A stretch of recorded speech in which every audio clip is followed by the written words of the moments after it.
Boa noite a todos. Tudo bom? Hoje nós vamos conversar um pouco sobre essas temáticas que estão aqui propostas. Primeiramente, eu vou agradecer a oportunidade de estar aqui partilhando o que eu tenho, na verdade, experienciado, vivenciado. Todos esses movimentos que a gente vem fazendo, né, a nossa abordagem é uma abordagem de partilha. Ou seja, eu venho trazer aquilo que nós estamos vivenciando. E, a partir dessa visão, que é uma visão, não é a visão, a gente vem trocar. A ideia de troca. Né? Toda vez que a gente chega num sistema novo, existem aqueles que vieram antes de nós, existem aqueles que estão nos acolhendo. Então, a gente sempre deve, e eu sinto muito, de fazer esse movimento realmente de reverenciar aqueles que vieram antes de nós, porque são eles que estão abrindo esse caminho. Né? Eu fiquei muito feliz mesmo com o convite da Juliana, né, e poder estar aqui hoje, estar em Belo Horizonte. Faz muito tempo que eu não vinha para cá mesmo, para Belo Horizonte. Eu vim vários anos atrás, para congresso, em universidade, mas já tem alguns anos que eu não vim, então estou muito satisfeita de estar aqui. Eu gosto muito de Minas Gerais, que é um estado que eu já estou vindo pela segunda vez esse ano. Eu tenho mais 2 vindas para Minas ainda esse ano programado, e eu me sinto sempre muito bem recebida, muito acolhida aqui. É um movimento que me deixa muito feliz, muito leve de fazer.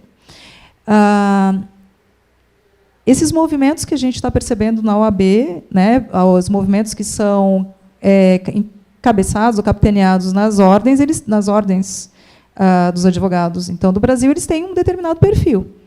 Os movimentos que estão sendo feitos no judiciário têm outro perfil. Os movimentos da academia têm um perfil completamente diferente. Isso é importante. Por quê? Porque nada está pronto. Tudo está sendo construído. Tudo está sendo cocriado. E é dessa forma que eu sinto leveza em passar um pouco da minha experiência e contribuir, sem fechar nada, deixando tudo aberto. Porque os sistemas, eles estão sempre entrando em contato e estão sofrendo transformações. E, dessa maneira, nada está fechado. Nós estamos em um processo de construção. Então, é dessa forma que a gente inicia essa fala. A Juliana falou um pouquinho do que eu faço, ou do que eu tenho feito nesses últimos meses e anos.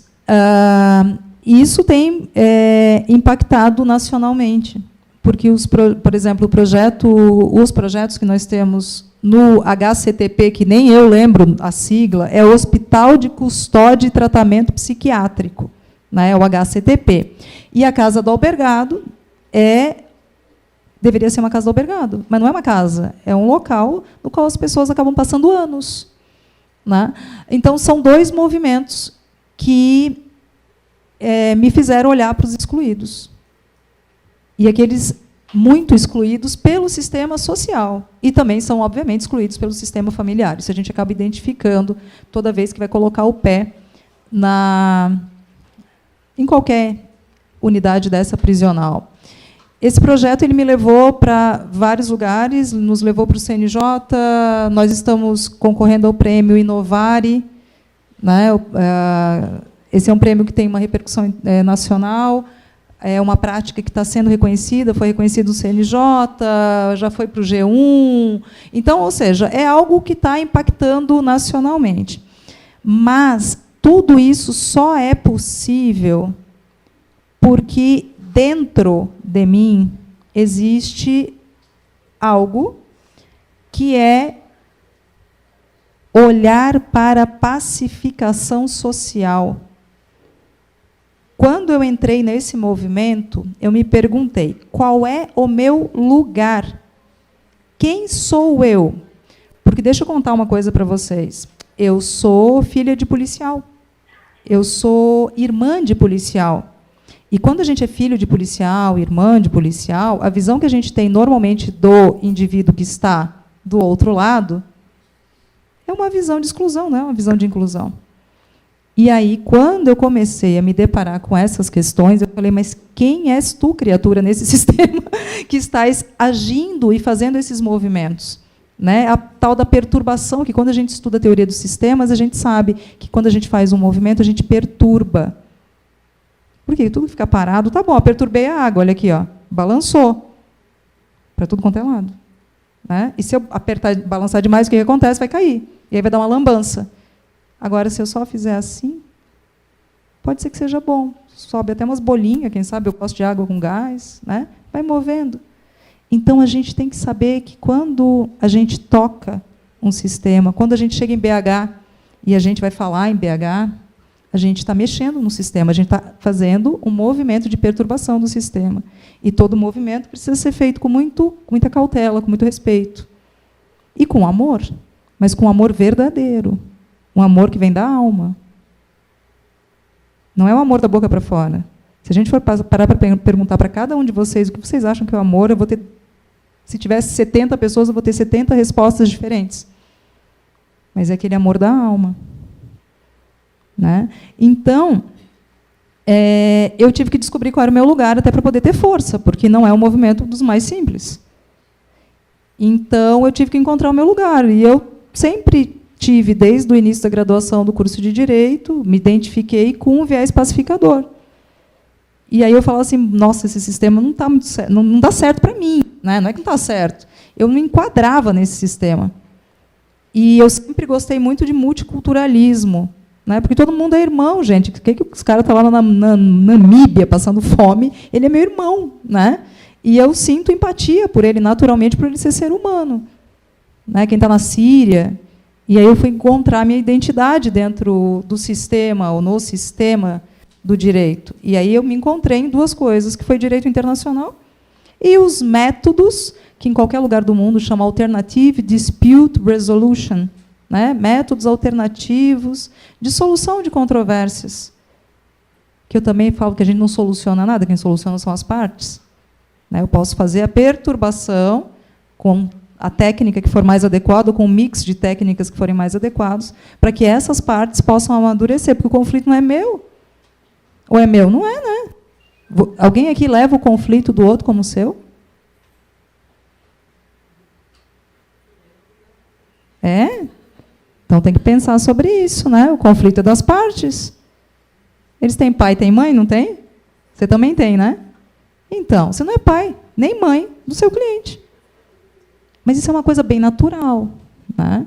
Só que se a gente está mal resolvidinho com algumas coisas, a gente, né, tende a agir como se fosse o pai ou a mãe do cliente. E acha que pode solucionar o conflito do outro. Olha que coisa absurda, meu bom Deus. Já pararam para pensar nisso, como isso é absurdo? Eu querer resolver o problema do outro, mas que arrogância, né? Mas não dou conta de resolver os meus. Como é que eu vou resolver o dos outros? Então, a gente tem que dar um passo para trás, né? E descobrir qual é o nosso lugar. E aí, o que acontece? Fica mais fácil, fica leve, né? Ah, que bom, o problema é dele. E eu vou atuar. Atuar com todo o meu conhecimento, com todo o meu movimento amoroso, de acolhida, empático, de verdade, daqui, né? Aquela conexão, aquele fio que conecta, que quando eu me permito, com conhecimento, com equilíbrio, para que as partes, no momento certo para elas, não para mim, cheguem num consenso. E, às vezes, esse movimento pode durar a vida inteira, essa encarnação inteira, porque aquela lide é essencial para a vida daquele sistema. E lá vou eu querer resolver esse negócio, né? Dar uma paulada nos bonequinhos, né? Para ver resolver. Não. Uma gota de cada vez. Gota após gota. Criança, quando aprende a andar, sai correndo, não cai. Então, a gente vai um passo depois do outro, com calma, serenidade. Mas essa serenidade tem que estar dentro de mim, né? Senão, como é que eu vou botar isso na questão do outro? Então, é todo um movimento de acalmar, de aquietar primeiro. E aí eu preciso olhar para mim, senão eu estou projetando no outro. E aí chega um momento que a gente está falando sobre isso na OAB, meu Deus do céu. Olha que coisa bonita, né? Que coisa linda. Eu entrei na graduação em 96. Saí em 2000. Esperei quase 20 anos para que aquilo que eu sentia ecoasse. E, ao invés de ser taxada de doida, incompetente, ser chamada para palestrar. Olha que diferença. Mas a gente tem que acreditar nos nossos sonhos. Porque aquilo fazia sentido para mim. A Lide, acirrada, é o que eu digo assim, existe uma diferença que é importante que a gente saiba. Tá? Eu preparo os slides, tem 30 slides preparados, eu não uso. Aí começo a falar, já foi. Mas depois eu passo aqui, vocês querem saber o que é o Psimaker, mas já vou explicar. Eu sou o Psimaker. Pronto. Uma pessoa que acredita na paz, na pacificação social. E que eu preciso, em determinados casos, agir com força. Equilíbrio yin e yang, masculino e feminino. Vou ficar só passiva, esperando, né? Não, tem que agir, masculino e feminino. Então, às vezes, o yin, o yang, é levar essa causa para o judiciário. Às vezes, não. Então, eu tenho que permitir que, quando não for o caso, as partes possam buscar uma forma em que elas dão um passo atrás. Elas respiram fundo, elas aquietam, e aí elas podem olhar com clareza. Né? Sabe a água quando está turva? Né? Está tudo misturado. Eu não consigo enxergar. Mas, se eu tiver paciência, esperar aquele sedimento ir todo lá para o fundo, aquela água vai ficar cristalina. E aí eu consigo olhar e ver que a sujeira está só no final. Né? Que aquilo está lá no final. E aí, com calma, com tranquilidade, eu posso buscar uma solução colaborativa, construtiva, pacificadora, compassiva para o conflito, que quer me mostrar alguma coisa. E aí fica mais fácil. Só que é algo natural. À medida que você vai vivenciando, isso faz parte do teu dia a dia. Mas você tem que aquietar primeiro. Para que eu não me perca, o que é bastante recorrente acontecer, porque eu vou sentindo e vou falando, eu vou me ater um pouquinho ao que eu preparei, até porque vocês vieram com uma expectativa de saber sobre o Peacemaker e tudo mais, e eu vou falar. Né? Então, o título que ficou estabelecido foi o advogado Peacemaker, o exercício da advocacia sistêmica e a cultura da paz. E tudo isso de acordo com o Código de Processo Civil, porque tem uma abertura imensa agora. Né? Isso é muito bom. Ops. O que eu botei aqui que não deu?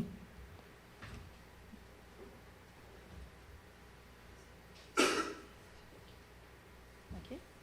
Tá. A gente começa com uma indagação, né? Como deveria ser a justiça com que sonha a sociedade? Reflitam, deixem essa frase reverberar. A justiça é um conceito também bastante plural, né?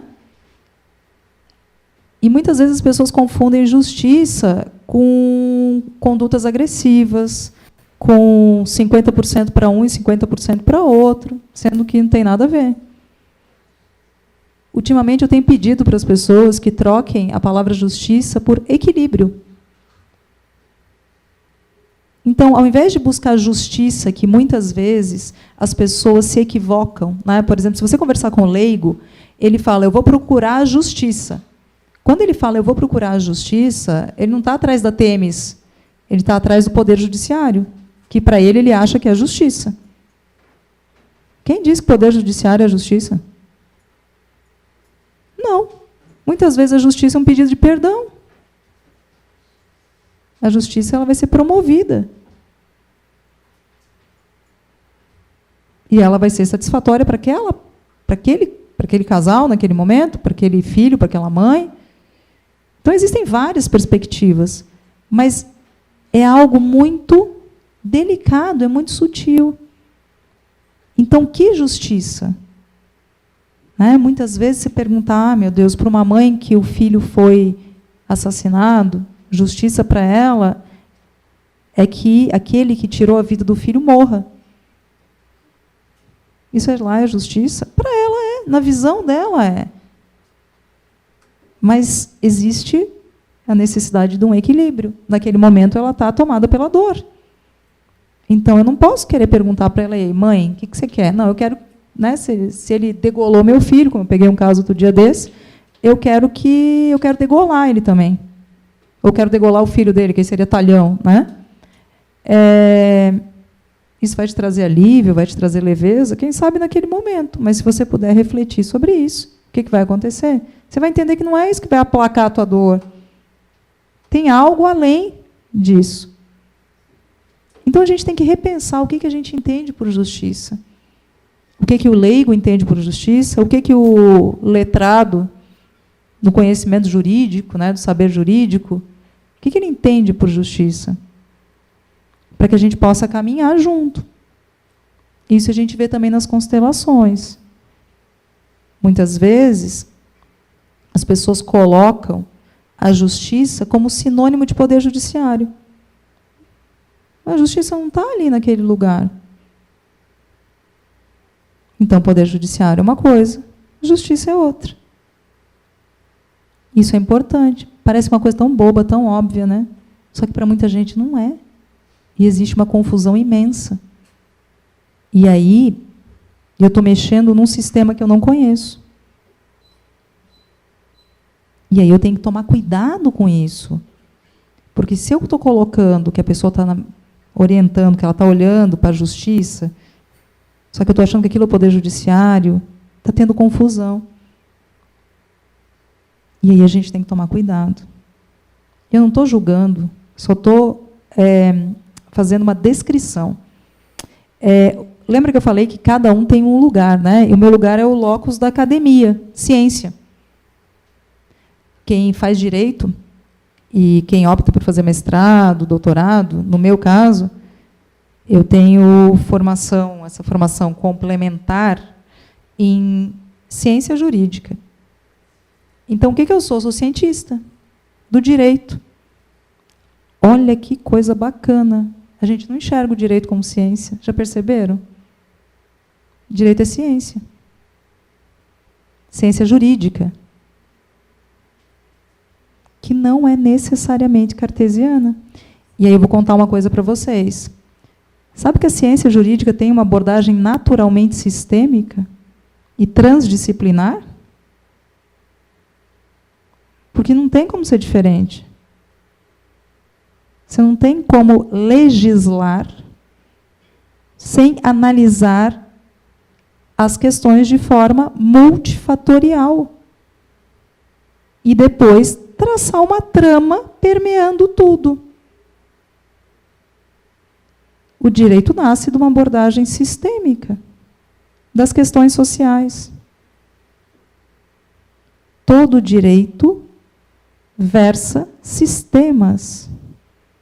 Direito de família, ele cuida de um sistema, né? Qual sistema? O sistema familiar. Olha que interessante. E o direito empresarial? É de um outro sistema, que também muitas vezes pode ser conectado com família. Olha quanta empresa familiar que tem. Então, é uma teia. É uma teia. Eu tenho regras que gerem a empresa, que é formada muitas vezes por parentes. E nisso já começou a conectar o direito de família com o direito societário. E aí o direito vira naturalmente sistêmico. Mas não é porque eu quero. É porque é assim. É algo natural, é essencial. Não tem como retalhar. Toda vez que eu retalho e busco, através de cortes cartesianos, tiro a ânima, a alma do direito ou da norma, o que acontece? Não funciona, não reverbera, não repercute, não atinge o seu desiderato. Toda vez que eu dou aula, eu pergunto, eu gosto de, quando eu trabalho legislação, eu falo para os alunos assim, vocês sabem qual é a mens legis? Você sabe qual é o contexto que surgiu essa lei? Você sabe qual é a essência dessa norma? Não, né? Então, vamos trabalhar a essência da norma. Toda vez que eu for entender a essência da norma, todo mundo lembra da legislação sobre crimes hediondos, certo?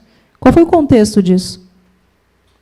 Alguém lembra? Foi o assassinato da filha da Glória Pérez, toda uma movimentação social de vários sistemas. O país todo pulsava, reverberava uma resposta. Isso é sistêmico. E a Maria da Penha? De novo. Olha, e ainda veio lá de fora, direito internacional, coisa minha, né? De coisa minha, o pessoal acha que direito internacional é perfumaria, né? Uma coisa que não é muito conectada. Direito internacional tem na sua essência a paz e o indivíduo. Se você olha só para os estados, você está olhando de forma dissociada e perdida. O que acontece? Isso é naturalmente sistêmico, minha gente. Sistemas conectados, né? Olha que coisa linda. E é assim. E toda vez que a gente olha todo o antecedente histórico de uma legislação, o que a gente está fazendo? Está olhando o que veio atrás, para poder entender por que está aqui. Né? Então, é bom desmistificar a ideia do sistêmico. E existe uma miríade de abordagens sistêmicas, existe uma pluralidade de autores sistêmicos. Direito ambiental se vale naturalmente da abordagem sistêmica, que vem a receber, em alguns momentos, o complemento de uma abordagem sistêmica hellingeriana, que também não é mais só o Hellinger. Nós temos, já não é muito tempo, nós temos vários autores. Então, como eu digo, está tudo sendo construído, cocriado, não tem nada pronto. E por isso que é bonito. Porque aquilo que está pronto não tem mais nada para fazer, morreu, perdeu sua essência, perdeu sua função. Lembrem-se, levem só o que vocês quiserem e fizerem sentido da minha fala. Eu não doutrino ninguém. Eu falo o que eu penso. Eu falo como eu sinto. O que fizer sentido, vocês acolham. O que não fizer, não é para vocês. Ou não é para vocês nesse momento. E aí fica mais fácil para mim e para vocês. Fica bom para todo mundo. Só aqui a gente pode passar a noite inteira falando nesse slide, né? Que justiça, ou como é que deveria ser a justiça com que sonha a sociedade? São tantas respostas, são tantas facetas da sociedade. Eu coloquei aqui só a guisa de conhecimento, porque a maioria das pessoas que estão aqui não me conhecem, né? É um primeiro contato que estão tendo. Então, assim, atualmente, nós estamos com 3 livros sobre a temática. Então, o primeiro, que é o Direito Sistêmico, que já foi para a 2ª edição, e assim, entendam, eu construo e desconstruo a palavra, o vocábulo direito sistêmico constantemente. Por quê? Porque é algo que está em movimento. Né? E no título do livro, vocês vão ver, direito sistêmico está dizendo que é a abordagem, ou essa visão que está sendo dada, no nosso caso, que nós abordamos, para a aplicação das leis sistêmicas do Bert Hellinger no direito de família e no direito penal. Ou seja, eu faço um recorte de conteúdo e digo, chama-se direito sistêmico em 2017, 2018, isso. E aí tem gente que me pergunta, mas você não tem medo, às vezes, de escrever um negócio e depois mudar? Não. Que bom que mudou. Então, se 2019, que é ano que vem, eu fizer a 3ª edição, e tiver que desconstruir 90% do que foi construído, está tudo certo. Porque quer dizer que a coisa está andando. Esse ano, quando eu fui refazer, tentar deixar um pouquinho mais atualizados os projetos que estavam em andamento, eu já fiz a ressalva. Caro leitor, quando você estiver lendo essa obra, isso aqui já estará desatualizado. Graças a Deus! Que bom que está desatualizado. Imagina se eu dissesse, né, que aquilo ali vai ficar estagnado por 20 anos. Que tristeza! Então, tem que ter coragem, não precisa ter medo, não tem nada amarrado no meu pé nem na minha mão. Eu posso colocar. E se mudar, mudou. Né? O meu conceito mesmo, denominação, vou mudando, quanto ao bel prazer da necessidade, da nossa necessidade de estar lidando com algo em transformação, pressupõe que o conceito de 2017 não serve em 2018 e não vai servir em 2019. Que bom.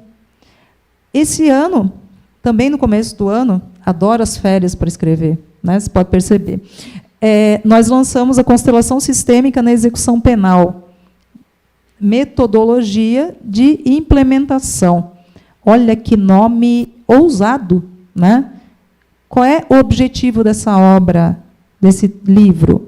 É dizer o seguinte, olha, eu e o Fabiano Oldoni, que é o meu parceiro de empreitada dentro dos presídios e nesse movimento também pacificador,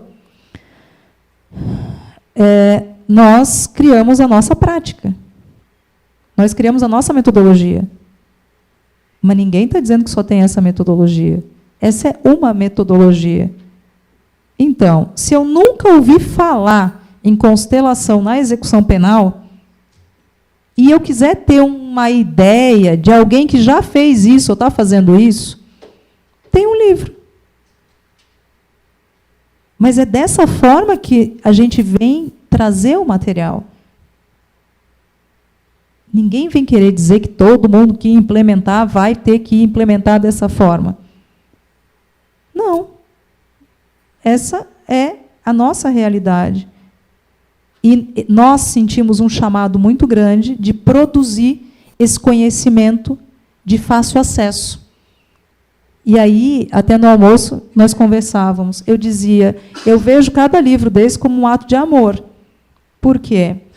Nós estamos aqui hoje, né? Nós temos um número de pessoas que pode estar aqui. Felizmente, está sendo filmado. Isso vai multiplicar. Mas não são todas as palestras, não são todos os treinamentos, não são todas as aulas que são acessíveis.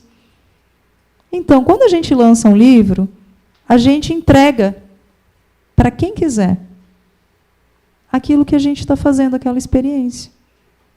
E eu espero, sinceramente, que isso seja superado, que venha alguém em breve e faça algo muito melhor. Porque assim a gente cresce. Eu li, quem é o precursor do uso das constelações como uma abordagem terapêutica? Outro tema que eu vou falar um pouquinho também é de parar de ter medo de falar em abordagem terapêutica do direito, né? É uma necessidade, né? É Dan Cohen. Dan Cohen, pesquisador da Universidade de Stanford, nos Estados Unidos, defende, entrega um trabalho primoroso que ele conduz para a obtenção do título de pós, né, de PhD, em Stanford. Muito tempo atrás, muito antes de alguém querer dizer que existe um direito assim ou um direito assado. Ele utilizou, viu que isso reverberava e compartilhou numa tese maravilhosa, que virou um livro, que chama I Carry Your Heart on My Heart. Eu trago o seu coração no meu coração. Antes de entrar nos presídios, eu li esse texto, eu li esse título. E eu não senti. Quando eu entrei nos presídios, é isso mesmo. Eu carrego o coração de cada um deles no meu coração. É um movimento que eu agradeço toda vez que eu estou lá, trabalhando com eles, a honra de ter recebido essa missão, de estar lá dentro, me entregando e recebendo uma entrega incondicional daquelas dores. Porque a maioria deles jamais teve a oportunidade de passar por qualquer tratamento, qualquer momento terapêutico. E olha que coisa linda, cadeia virar local de terapia e tratamento. Gente, essa é a sociedade que eu quero. E sabe onde é que a gente foi buscar inspiração nisso também? Lá nos índios guaranis. Porque eu não vou pegar o índio do outro, né? Eu tenho meu índio. Né? Ai, meu Deus, o Cherokee faz assim, maneiro, acho muito legal, mas eu não preciso. Nós temos os índios guaranis. E, há um ano atrás, nós promovemos uma palestra no auditório com 300 e poucas pessoas que tiveram o prazer de ouvir 3 líderes de uma comunidade indígena, com cocar e tudo mais que vocês possam imaginar, pau santo, e todos os instrumentos necessários para ancorar o trabalho que eles foram fazer no nosso denso ambiente universitário, foram falar sobre justiça restaurativa, o método de transformação de conflito dos índios guaranis. Que coragem que nós tivemos, e que honra de lotar um auditório do curso de Direito, no sul do país, com indígenas. Foram aplaudidos de pé, nossos alunos choraram, e nós falamos sobre vários recursos terapêuticos utilizados na aldeia e que são oriundos da sabedoria ancestral. Que coisa boa! Que coisa boa poder transitar por esses caminhos, que são caminhos naturais. Então, inspirados na nossa bagagem de cada um, dos pesquisadores, no caso eu, Fabiano, Maria Fernanda, se juntou agora a nós, o professor Everaldo Oldoni também, que é filósofo e terapeuta transpessoal, conduzimos, então, a construção do Constelação Sistêmica na Execução Penal. O Constelação Sistêmica na Execução Penal relata o movimento que nós estamos fazendo na Casa do Albergado.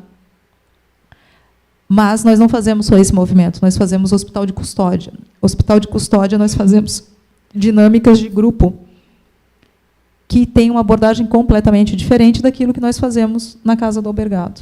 Então, nós trabalhamos com abordagens multidisciplinares e que são ajustadas em conformidade com o grupo. Cada grupo tem uma necessidade.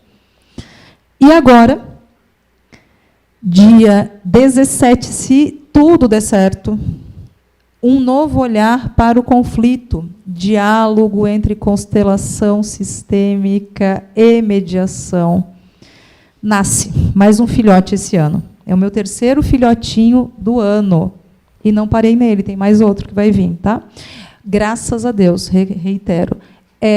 Eu senti uma necessidade muito grande. Junto com o Fabiano, discutimos sobre isso. E, ano passado, começamos a gestar com uma pluralidade de autores que atuavam, tanto na mediação quanto na constelação, de trazer uma primeira obra como referência. Olha que interessante, eu quero trazer uma questão assim, para vocês entenderem. Quando eu falo, é importante que tenhamos uma primeira obra que descreva o que é o direito sistêmico, eu não quero o título da primeira autora de direito sistêmico no Brasil. Quando eu digo, olhem para cá, eu descrevi a constelação na execução penal, eu não quero virar a mãe da execução penal, da constelação na execução penal. Quando eu trago e digo, é a primeira vez que a gente consegue unir isso, eu não quero dizer que isto é meu, eu simplesmente sinto o movimento e me entrego a ele. E o movimento é necessário unir constelação e mediação. Por quê? Porque eu sou oriunda dos métodos adequados, alternativos. E eu não gosto de falar de resolução, como eu falei, a gente transforma conflito, a gente atua transformando o conflito. Resolução eu acho um tanto, eu acho que é dar um passo a mais, né? Então, eu sinto esses movimentos. E aí eu vou fazendo. E muitas vezes eu pontuo que são as primeiras obras para que as pessoas tenham um norte. Só para isso. Sem títulos de criador, pai, mãe. Porque a gente não precisa disso. Eu acho que a monarquia já foi faz tempo também, né? Então, a gente está num outro momento. Na verdade, o movimento sistêmico é lindas teias e fios nos conectando. E eu simplesmente ouço os chamados e produzo. Com um vigor, que quem me conhece diz, mas como é que essa criatura está aqui hoje? Amanhã eu volto, vou dar aula à noite, sexta-feira eu estou em outro evento, em Balneário Camboriú, e no sábado estou no lançamento, palestrando de novo em Joinville, que é uma outra cidade, na Feira do Livro. E sexta-feira eu estou embarcando para Teresina, no Piauí. Certo? E volto. E, nesse meio tempo, tem mais um monte de projeto, mais um monte de atividade. Essa energia toda é porque eu encontrei o meu lugar. Senão, não tinha essa força toda. E porque eu me coloquei a serviço, conscientemente. Do fundo da minha alma, eu me coloquei a serviço.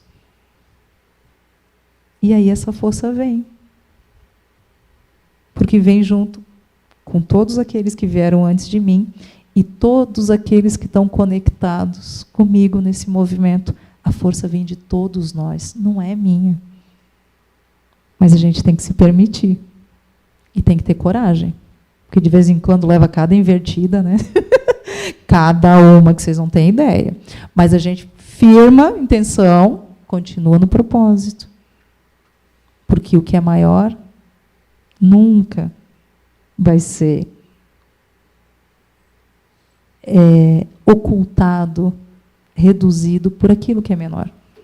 E a gente continua seguindo o nosso caminho. É assim que eu sinto fazer livros. É assim que eu escrevo. É assim que eu gesto projetos.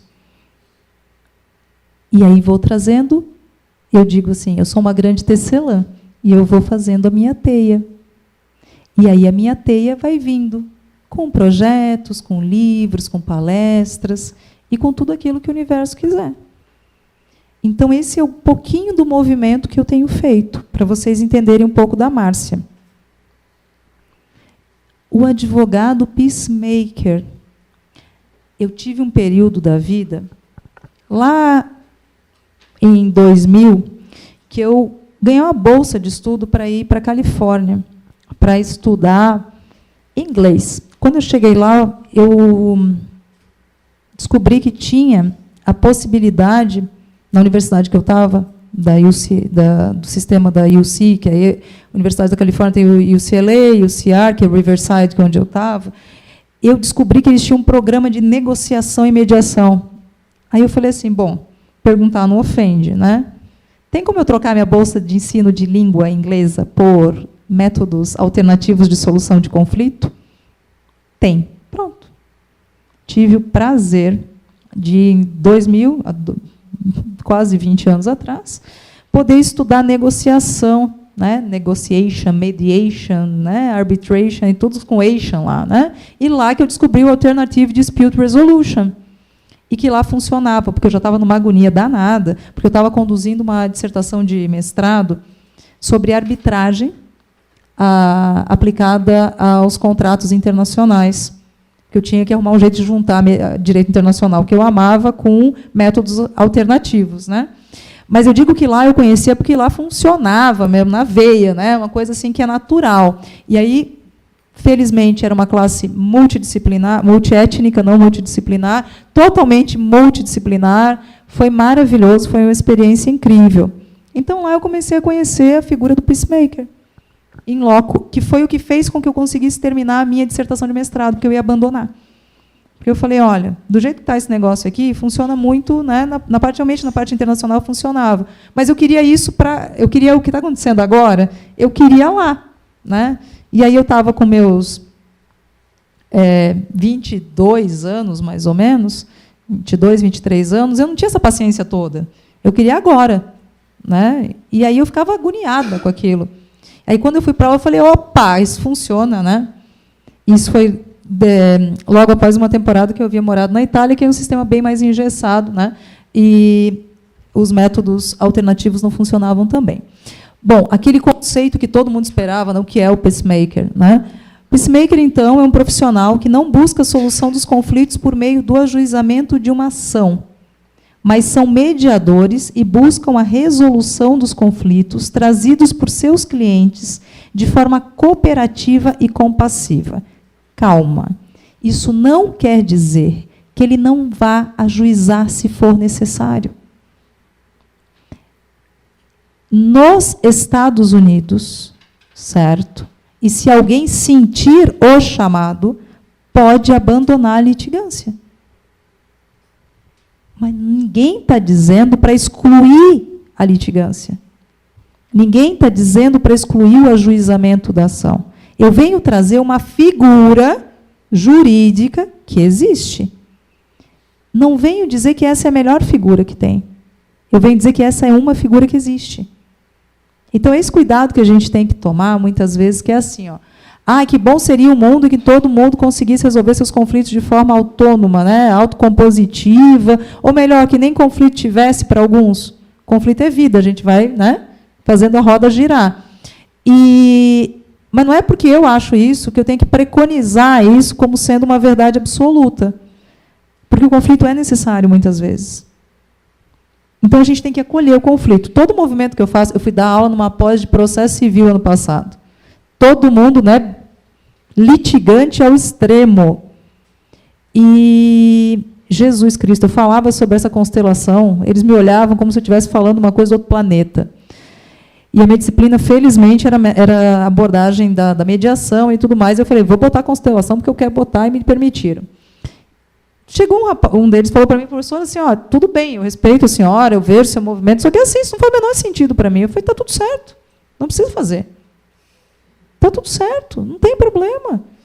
E eu nunca vou abandonar a litigância, eu gosto de ir lá e humilhar o juiz.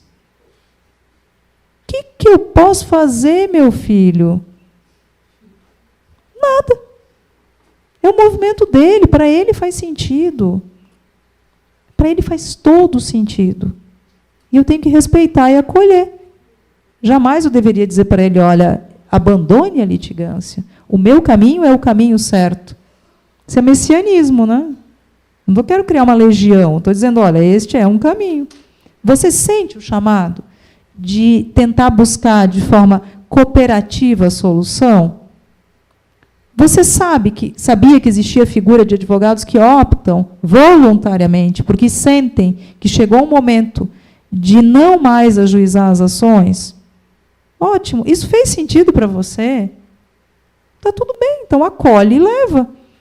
Ah, isso faz sentido para mim, mas não agora, porque não dá, né? Ótimo. Pode ser que daqui a 10 anos o mundo mude e vai girando, e que isso seja viável. E você vai lembrar, olha, eu vi uma palestra, né, lá na OAB, que uma professora falou que tinha esse tal desse advogado peacemaker, e agora dá para ser assim. Né? Pô, então está tudo certo. É nessa leveza, é com tranquilidade. Esse movimento do advogado peacemaker, não fui eu que inventei, não, foi o Abraham Lincoln. Então, faz tempo pra caramba. Olha que coisa. E aí eu trouxe uma imagem, né, que chama The Peacemakers. É uma pintura do George P.A. Wiley, coisa que vale, né, que eles estão, na verdade, conduzindo um acordo. Eles estão negociando. Por quê? Porque sentia-se a necessidade, naquele momento histórico, de buscar uma forma que não fosse agressiva. Esse mesmo país está com Donald Trump agora. Né? Vamos refletir sobre o assunto. Que, inclusive, tem o seu modelo de negociação transformado em livro. E que foi suscitado, inclusive, cogitado para ser Nobel da Paz. Não estou julgando, mas descrevendo. Né? Esse mesmo país também tem o Abraham Lincoln, um presidente pacificador e um advogado. Que coisa linda, um advogado pacificador. E eu achei essa figura fantástica. E pensei, nossa, isso abre muita porta. Vou voltar ali naquela imagem. Isso abre muita porta e para quem muitas vezes está se deparando agora. E, às vezes, como eu gosto de dizer assim, às vezes está pulando etapa. Né? Para muitas pessoas, não sei se é o perfil de alguns de vocês, descobriram a possibilidade de ter uma postura cooperativa e humanizada com o, entre aspas, direito sistêmico. Muitas dessas pessoas, elas não olham para trás e não pesquisam e não sabem que, para hoje em dia, a gente poder falar em querer utilizar constelação sistêmica, psicodrama, que também é um ótimo recurso, arte-terapia, que eu amo, entre outras dinâmicas de condução de acordo, muito teve que ser trabalhado. E muitos vieram antes para que fosse construída uma cultura não adversarial. Então, não é que a pacificação começa com as constelações no judiciário ou no exercício da advocacia, ou a suposta advocacia sistêmica. Na verdade, nós temos um movimento Posso citar Rui Barbosa, eu posso começar a citar uma penca de autor aqui, de juristas, que são pacificadores e que construíram, né, pedra por pedra desse longo caminho para que hoje a gente possa falar de uma alternativa complementar, uma técnica que pode agregar muito valor, se bem conduzida, para a transformação de conflito. Mas antes tem muita coisa. Então, para quem é da área jurídica, é importante buscar a raiz. Né? Você já viu pegar uma árvore, vou agarrar no galho seco e sair, ele vai morrer. Né?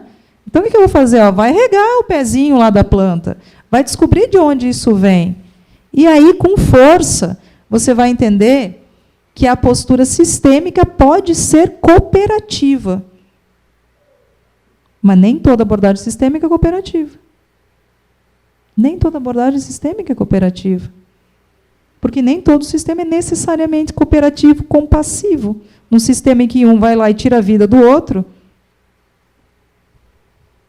que é normal, todo sistema tem isso. Os estupros, todo sistema tem. Isso não é cooperativo, isso não é compassivo. São abordagens complementares. Mas aí eu preciso entender que uma coisa é uma coisa, outra coisa é outra coisa, para que elas ganhem força. Se eu vou ceifar a mediação, se eu for ceifar esse movimento dos pacemakers, a constelação ela cai ali em cima com falta de base. E ela morre, ela fica fraca. Porque aí vocês ouvem o que a gente ouve muito por aí. Tá, mas você não é psicóloga. Você não é terapeuta. Ou a escritório de advocacia não é consultório de psicólogo. Tá, mas para. Calma, você é um advogado. Ou você é um juiz. Ou se você for um advogado e você, na sua consulta, você olhar nos olhos do seu cliente e fizer escuta ativa, você vai fazer um movimento terapêutico, porque ouvir é uma arte.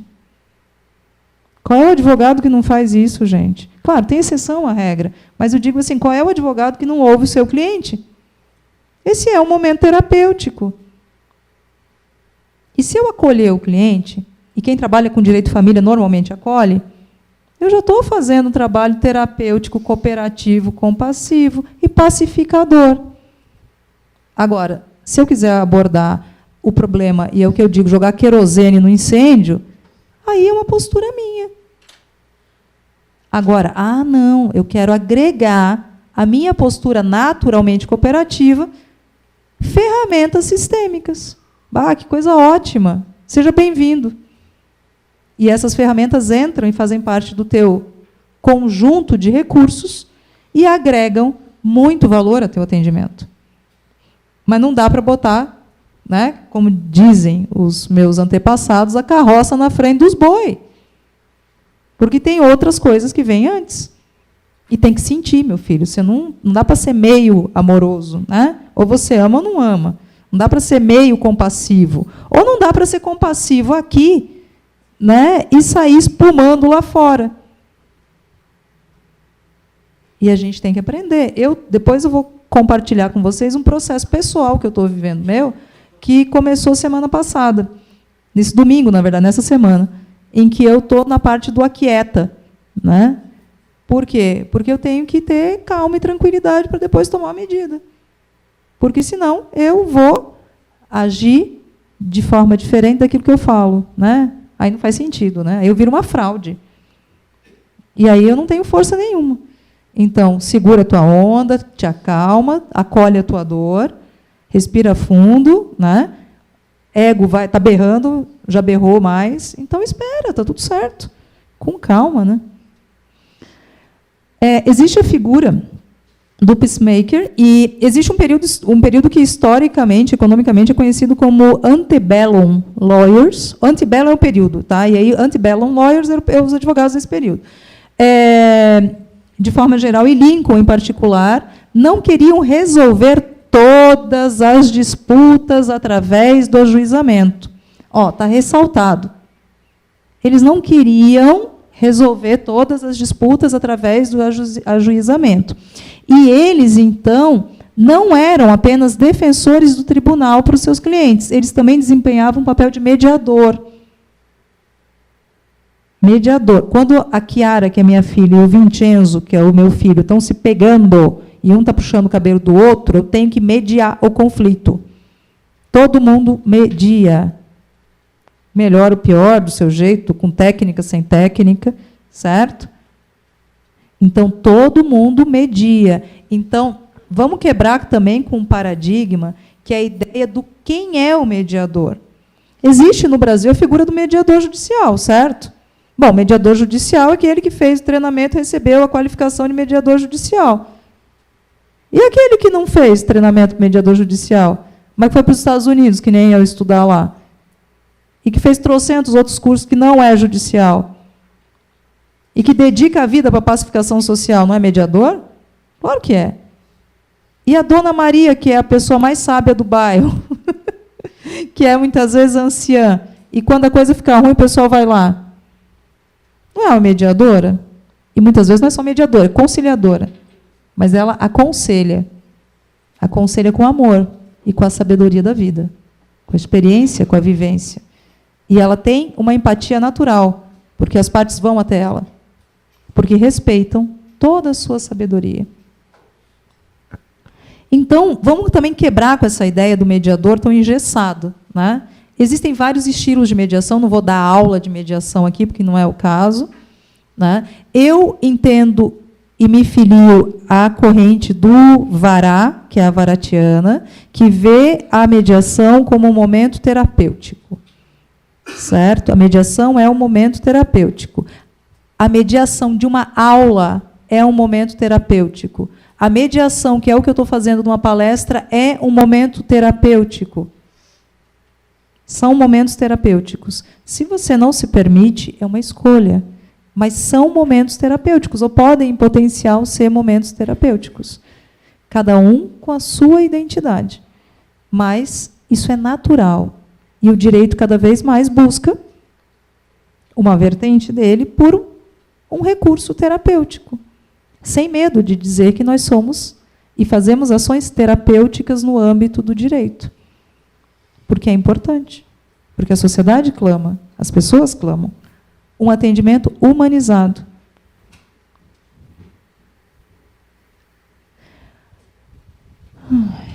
Aqui está em inglês, mas eu já falo, né? Então, como um peacemaker, o advogado tem uma oportunidade superior ou maior de ser um bom homem. Uma boa mulher, mas um bom ser humano. Ou seja, quando ele atua, muitas vezes, só como advogado, ele muitas vezes não exerce de forma plena essa possibilidade de fazer o bem. Isso não quer dizer ajuizar a ação, entendam. Eu posso ser um médico, certo? Que não tem uma abordagem humana, humanizada, e que não está no seu propósito. Quando eu trabalho com os meus alunos da graduação, eu pergunto, mas qual é o seu propósito? O que você veio fazer aqui? Porque eles vão fazer prática forense, né? Fazer parte da prática dos atendimentos. Quem é você? Você é um aluno que está aqui simplesmente para cumprir a carga horária e receber o diploma, ou você percebeu que você vai lidar com a vida das pessoas? E que para você pode ser só, né, um cumprir tabela, mas para aquelas pessoas é o litígio da vida delas, elas vão chegar lá com dor. Então, eu digo, eu tenho que trabalhar lá com os meus brotinhos, né, com as minhas sementinhas, porque é lá que floresce também. Esse também é um trabalho difícil, mais difícil que dentro do presídio, vou dizer para vocês. Isso aqui é para trazer uma ideia de transformação, de inovação. Vocês estão vendo ali, está escrito inovação e práticas sistêmicas na resolução de conflito. Essa é uma das linhas que eu trabalho dentro do Legal Design Lab, que é um outro projeto que eu tenho, que é um laboratório de construção de produtos inovadores para o direito, através de uma abordagem humanizada. Tá? Essa é a ideia. A gente trabalha de uma forma humanizada. É um outro grupo que eu tenho de parceiros. Eu gosto muito de, como eu disse, eu sou a tecelã, então a gente vai tecendo várias teias, várias tramas que vão se ampliando, né? Então, aqui eu tenho um outro grupo que tem uma identidade diferente, que é uma identidade voltada à inovação. Então, gradualmente, vocês, quem acompanhar ali depois mídia social, ou dar uma olhada, vocês vão ver que eu participo de eventos também voltados à inovação. E esse ano eu escrevi um artiguinho no começo do ano que chama Inovação Empática, em que eu digo, a arrogância de dizer assim, olha, está tudo bem essa história de inovar o direito e tecnologia, mas isso aí tem que ter um norte. E o norte, para mim, é empatia. Né? Porque senão não dá. Essa semana saiu o Victor, que é o software do STF. Né? Eu participo de um outro grupo aqui de tecnologia, em que tem uma mensagem que diz assim, ó, até eu vou abrir aqui, não vou mostrar, mas vou abrir para vocês aqui, que é uma coisa que chama atenção. Deixa eu ver se eu botei aqui.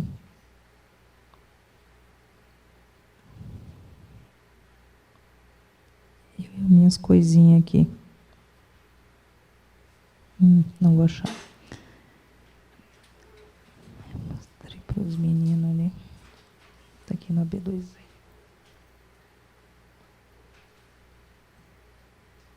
Só um segundo. Com orgulho, o Escritório X bateu seu novo recorde. Mais de 20 petições por minuto. Aí tem uma carinha sorrindo, um chopp, mais de 2.000 realizadas hoje no Brasil todo. Isso me doeu a alma. Jesus. Somos máquinas? Peticionando para máquinas? Quanto mais, melhor? Esse, para mim, é um indicador que me preocupa. Por isso que eu me joguei na inovação. Me joguei mesmo. É força de coisa. São várias atividades. Por quê? Porque eu falei, para tudo. É importante que a gente tenha um norte humanizado. Porque eu não quero que isso aí seja um balizador. Por isso, assim, cuidado com o número. Né? Mutirão X bolinha Z teve 98% de acordos. Tá, beleza, tá. Cadê o índice de cumprimento de acordo? Tá, cumprimento de acordo é uma coisa, mas tá, vamos ver. Qual é o índice de melhoria da convivência das partes? Qual é o nível de pacificação daquela coletividade? Aí, ao invés de ficar só falando, eu falei, bora fazer um projeto no escritório modelo, que é o tal do EMA, né? EMA. O pessoal chega lá e fala assim, eu quero falar com a dona EMA, né? É a EMA. Não, filho, é o escritório modelo, né? Dona EMA. Então, mas é piada, mas é verdade, tá? A comunidade chega lá. Então, o que acontece? Eu falei, olha, vou fazer o projeto. É o Justiça Restaurativa Sistêmica no EMA, que tem critérios de mensuração que não é o número de acordos que eu vou obter. Estou nem aí. Estou nem aí mesmo. Eu quero saber como é que ficou a relação. E aí a gente tem que entrevistar.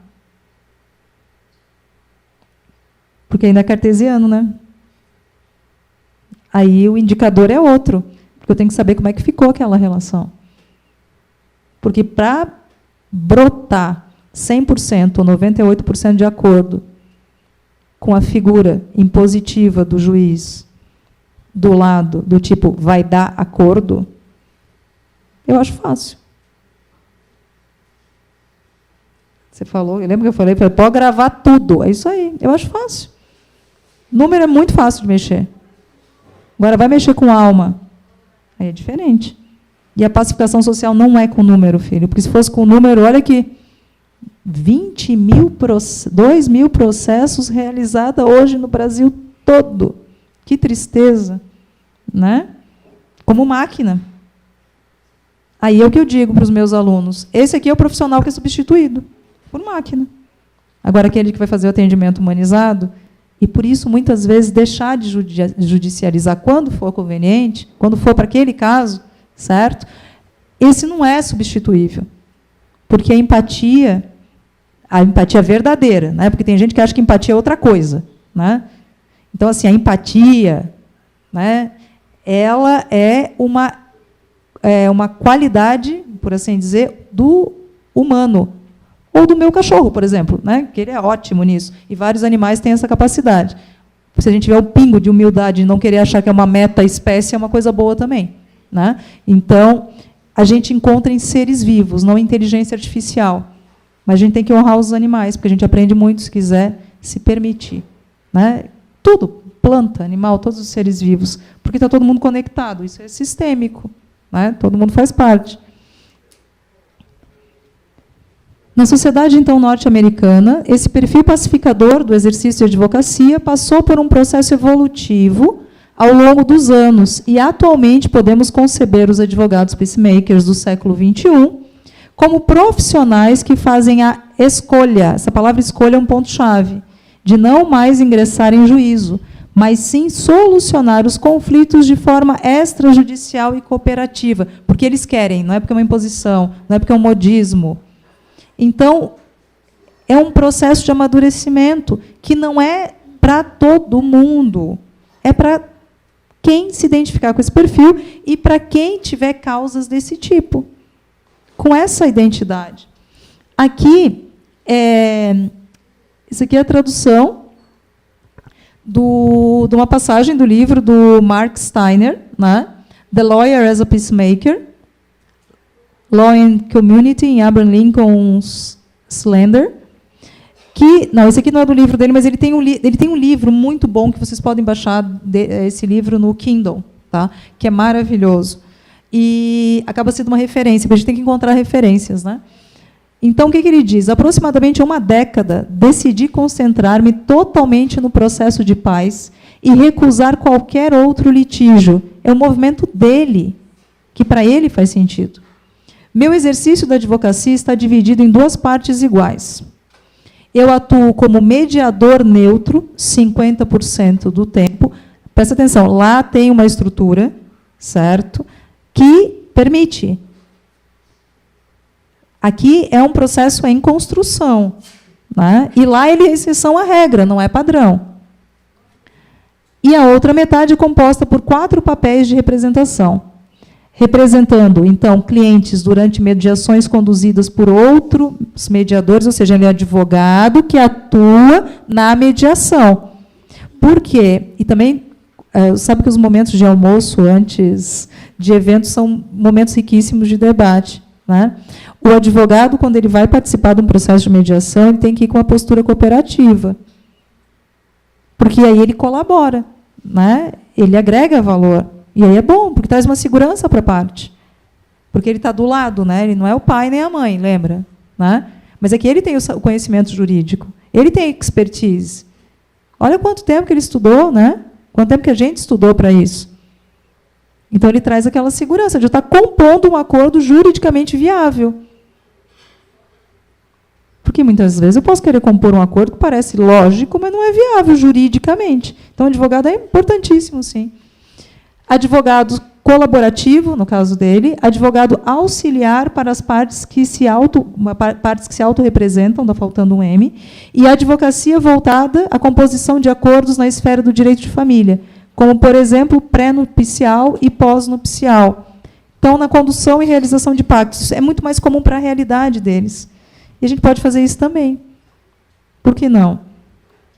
Né? É um processo muito mais preventivo, colaborativo, em que eu auxilio. Não é esse processo do 2.000 num dia. Então, a gente tem que tomar cuidado para não ser substituído por máquina e encontrar nichos que nos tragam a possibilidade real de atuação, mas tudo num processo de construção. Todo esse processo é um processo de construção. Olha quanta coisa que a gente está falando aqui e não falamos ainda em constelação, vocês perceberam? A gente está falando de pacificação social. Olha quanta gente veio antes que não está sendo honrada. Olha quanta energia veio antes. Isso é importante. Muito importante. Então, a gente tem que fazer esses movimentos de honrar quem veio antes. Falar em aplicação sistêmica do direito e não falar em Duncoin enfraquece. Falar em abordagem pedagógica, sistêmica, e não falar em Marianne Frank é um crime. Marianne Frank é precursora da abordagem da pedagogia sistêmica. E eu tive o prazer de tê-la como docente, no qual ela disse, pega o livro, que em algumas partes, assim, olha, o que eu fazia lá, eu não faço mais, porque é muito tempo de experiência.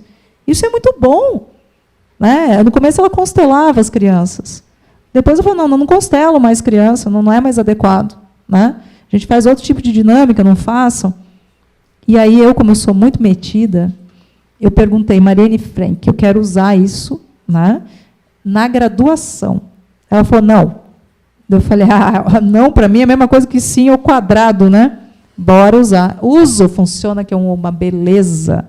Eu mudei a forma com que meus alunos vão pegar o material que eles vão receber para fazer a atividade. Eu faço dinâmicas embutidas na aula, porque eu não posso dizer assim, para tudo que a gente vai fazer uma dinâmica agora. A gente faz. As falas são sistêmicas. Olha, eu adoto a pedagogia sistêmica no nível superior, que é uma beleza, tudo de forma velada, coisa boa, mas não sou a mãe da pedagogia sistêmica no nível superior, no ensino superior jurídico também. Eu sou só uma pessoa que vive de forma coerente com aquilo que eu faço. Então, não tem como não dar uma aula sistêmica, com uma abordagem sistêmica cooperativa. Senão, não funciona. E a gente vai utilizando isso no nosso dia a dia. E vai ficando melhor. Para todo mundo, inclusive para eles. Às vezes, eles não entendem o que eu estou fazendo, às vezes, mas não precisa entender também. Trata-se, então, de uma mudança de paradigma. Uma nova forma de exercer a função de advogado, na qual o ajuizamento de ação é literalmente abandonado e passa-se, então, a uma prática compassiva, pacificadora e extrajudicial. Para quem?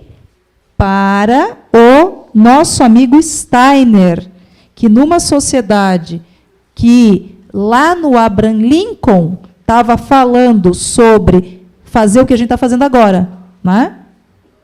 Estamos aqui atrasados, uns 200 anos, mais ou menos, só para a gente ter uma ideia. Há 200 anos atrás, eles falavam em que o advogado podia ajuizar a ação, mas que ele também podia buscar uma forma cooperativa. Certo? Passou um tempão. No século XXI, com toda uma estrutura, com todo um sistema transformado, alguns tiveram o movimento de dizer, não ajuizo mais. Certo? Aqui no texto não continua. A mulher dele falou assim, você vai morrer de fome. Certo? Ele passou um período que ele passou uma situação bem complicada, econômica, e depois estabilizou. Então, a gente não pode querer dourar a pílula. A situação é assim, eu quero ter uma abordagem cooperativa e não ajuizar a ação. Eu fiz isso. Né? Eu falo assim, não advogo, não vou para esse viés adversarial. O que eu podia fazer na época? Me vinculei a câmaras de mediação, passamos por um processo de declínio violento da mediação, e ainda não tem uma mediação consolidada extrajudicial no Brasil. Fui dar aula, porque eu sentia. Né? Na verdade, o primeiro sentir foi o lecionar. Eu decidi que eu ia ser professora quando eu estava no terceiro período do curso de Direito, porque eu fui fazer intercâmbio, e aí fui para a Itália, adorei. Né? Falei, bom, vou ter que voltar todo ano, o que eu vou ter que fazer? Vou dar aula? Né? Eu fazia inglês, na época eu falei, beleza, vou dar aula de inglês. Comecei a dar aula de inglês na universidade, no núcleo de idiomas. E aí falei, olha, gostei desse negócio, já sei o que eu vou fazer, vou ser professora. Aí, antes de colar grau, eu fiz a seleção do mestrado. Falei, opa, que leveza. Arrumei o meu lugar. Aqui eu estou bem. Está tudo certo. O tempo passou, amadureceu, agora está melhor ainda. E aí, cada vez mais, vou atuando da forma com que eu acho. Esse foi o meu caminho. Outros atuaram na advocacia de forma litigante, competitiva. Mas está tudo certo também. Eu não consegui. Foi contra a minha natureza. Não dava, certo? Mas não é porque eu sou melhor do que ninguém, é porque não bateu, não teve como. Até que chegou uma hora que a coisa floresceu. Então, isso é importante a gente entender, que tudo tem o seu momento. Então, não é para sair trocando uma coisa por outra. E você pode ser um pacificador, sim, sem abandonar o ajuizamento de ações, que em determinado caso é necessário. E se a justiça com a qual sonhamos estivesse por existir? Nós estamos construindo isso tudo. A sociedade está num processo de construção.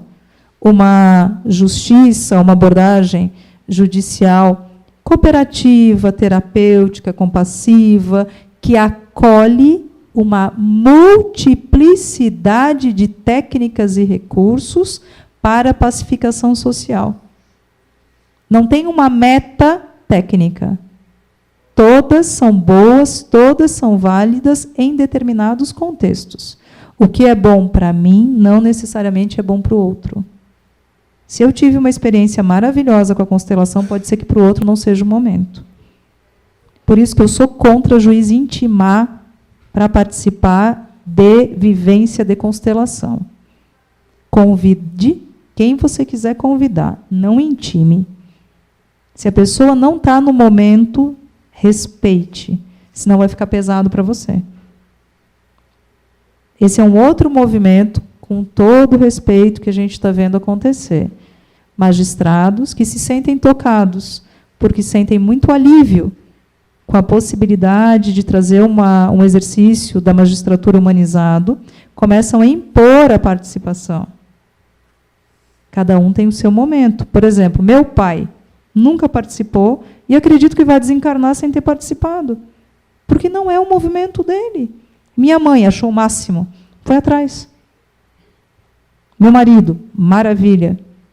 Meus amigos, saem tudo correndo para saber onde é que tem. Certo? Eu acho fantástico.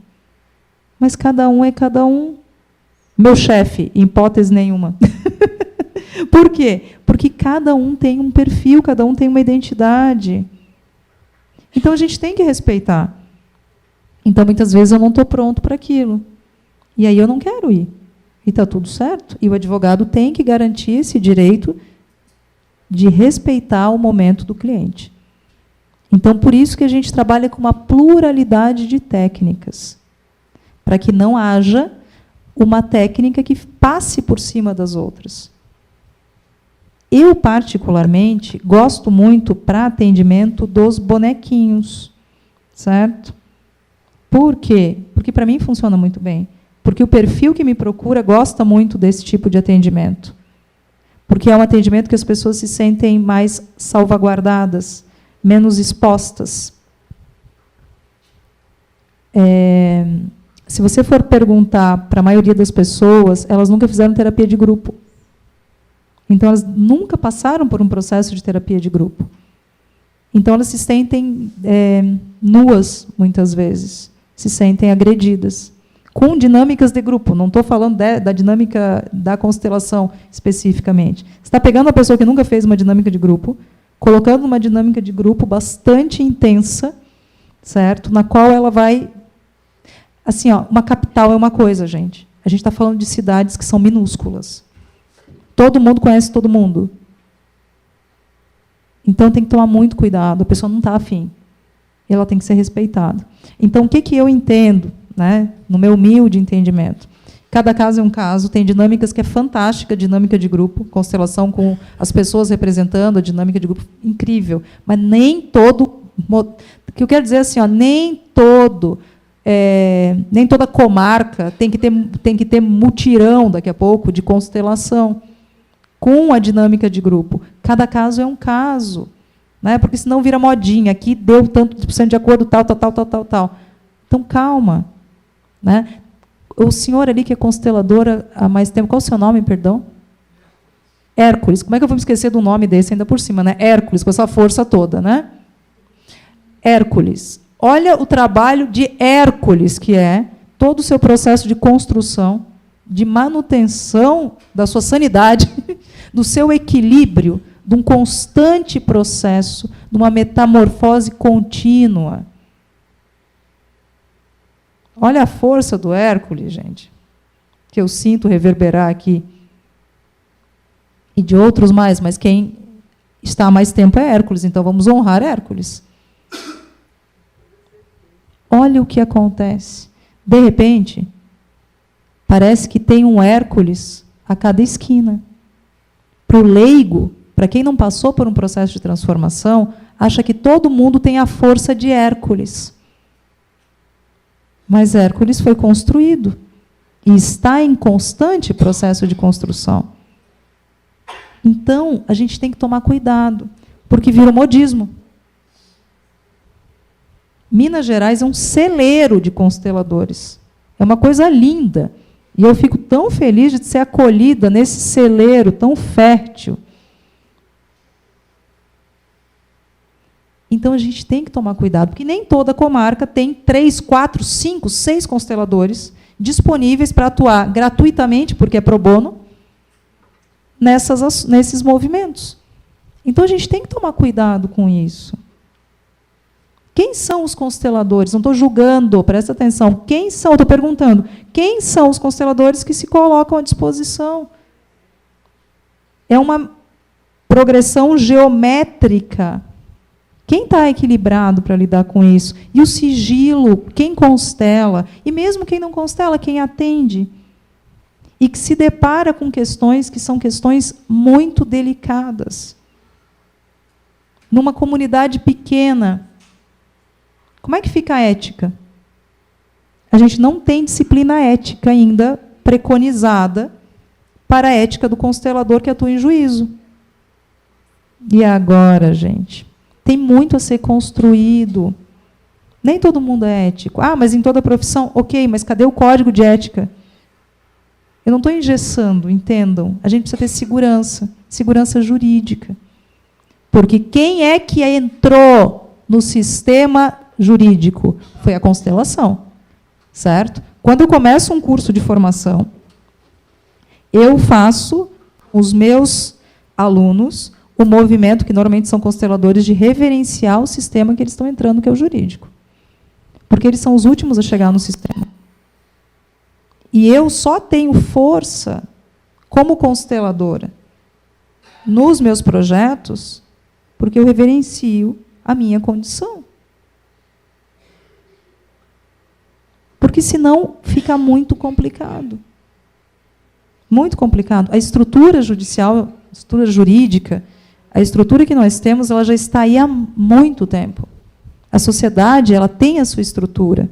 E eu tenho que agir com cuidado, com respeito, honrando tudo aquilo que veio antes. Às vezes fica enfadonha a fala, porque fica repetitiva, mas a gente está, na verdade, percorrendo aquilo que é o que a própria base da constelação preconiza. E que também é a base de outras abordagens humanizadoras. O respeito, né, o equilíbrio, a hierarquia. Isso a gente não encontra só nas constelações. A gente encontra em várias fontes e recursos que buscam a evolução do ser integral. Então, são muitos caminhos que levam a Roma. Muitos caminhos. São muitas moradas. São muitas vestes. A essência está em vários lugares. Não está em um lugar só.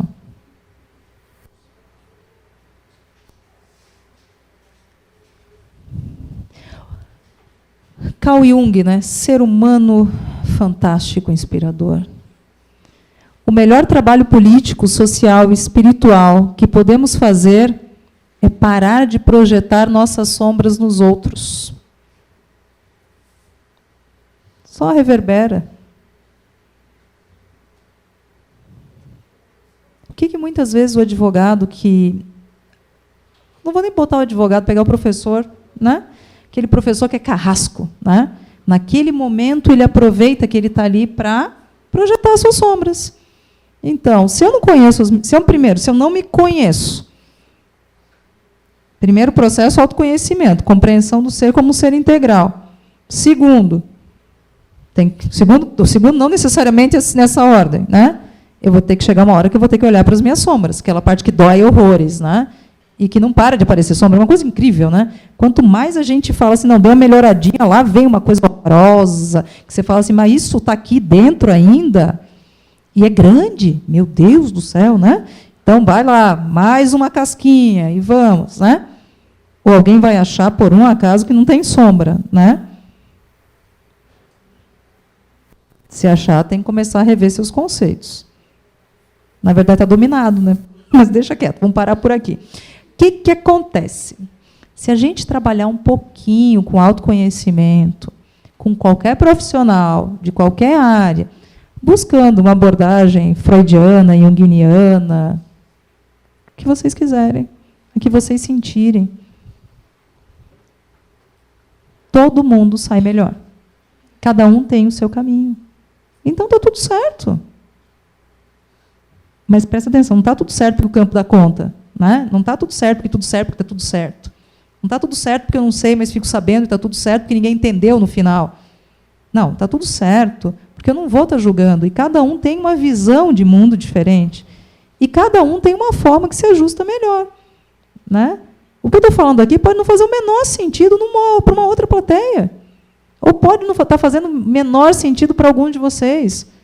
E está tudo bem, porque eu respeito a tua visão de mundo diferente da minha. E pronto. É só isso. Sem problema nenhum. Você vem de uma outra realidade. E eu vim de outra. Até chegar aqui. Isso é aquilo que a gente tem consciência. Tem uma outra parte que a gente não tem consciência. E aí a gente fica em função disso.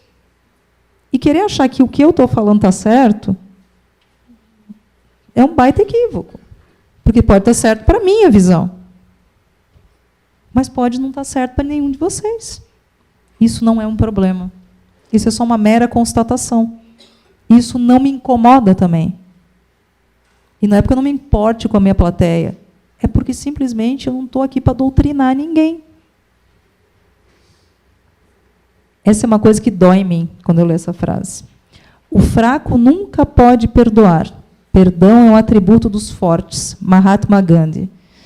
Eu tenho uma dificuldade de perdoar que vocês não têm ideia. Está aí uma sombra minha terrível que eu estou tentando trabalhar. E tem algumas coisas que eu ainda não consegui perdoar, que eu tenho que perdoar. E eu fiz questão de botar esse slide, que é para puxar a minha orelha. Né? Que é para eu olhar isso o tempo inteiro e falar assim, você não está falando isso? Te vira agora. Vai dar um jeito. Né? Perdão é uma coisa difícil. Porque assim, está doendo, né? E aí, meu Deus, para perdoar é muito difícil. Só que o perdão liberta. E não é fácil você ter consciência disso e não conseguir se libertar através do perdão. Aí você respira fundo e entende que não está no momento ainda. Mas que um dia ele vai chegar. E aí a angústia fica um pouco menor. Porque você se culpa por não perdoar. Você sabe que você ficaria mais leve, mas você não consegue. Isso acontece comigo, acontece com os clientes de vocês, e deve ter alguma coisinha aí que vocês não perdoam. E eu tive que olhar para uma sombrinha minha dessa outro dia. Estou trabalhando. Isso não quer dizer que eu trabalho de uma forma assim tão bonitinha, sentadinha. Né? Eu choro, me descabelo, às vezes dou uns berros, porque eu sou humana, certo? Lembrando, eu não posso matar ou querer botar ela debaixo humana. A Márcia é humana. Porque se ela não for humana, ela está fora da essência dela. Então, o perdão é algo que é muito difícil. Tem que ter muita força para perdoar. Então, a gente tem que olhar para isso também, quando a gente quer que a outra parte perdoe a outra, que parece uma coisa tão simples. Você fala assim, beleza, né? Por que você não perdoa de uma vez ou outra e resolve isso? Não é tão simples para ele. Aí o tempo, meu Deus. Vocês vão ter que me aturar mais um pouco, tá? Eu só falei 1h30. Para mim, 1h30 não é nada. Calma. Mas pode puxar minha orelha, daqui a pouco eu paro. Só quero falar mais um pouquinho. Eu adoro falar, como vocês já viram. Adoro. A não violência absoluta é a ausência absoluta de danos provocados a todo ser vivo. A não violência, em sua forma ativa, é uma boa suposição para tudo que vive. É amor em sua perfeição. A não violência é algo que a gente tem que tentar praticar. Não agredir. Porque quem fala em pacificação tem que falar em não violência. Não agredir. Porque a gente fala pacificação social, equilíbrio, compassividade. Quer dizer tanta coisa. Não ser violento. Aí a gente pode utilizar aqui a comunicação não violenta, que é uma das técnicas que eu uso. CNV. Ótimo para usar fora de casa. Vai tentar praticar CNV em casa quando você está com raiva. Né? O dia que você conseguir praticar 90% dos seus conflitos, né, atuar com CNV, você está quase levitando já. Por quê? Porque quando ferve, o sangue ferve. A não violência. A não violência ela é contra os outros e contra nós mesmos. E aí, algum tempo atrás, eu tatuei no meu pulso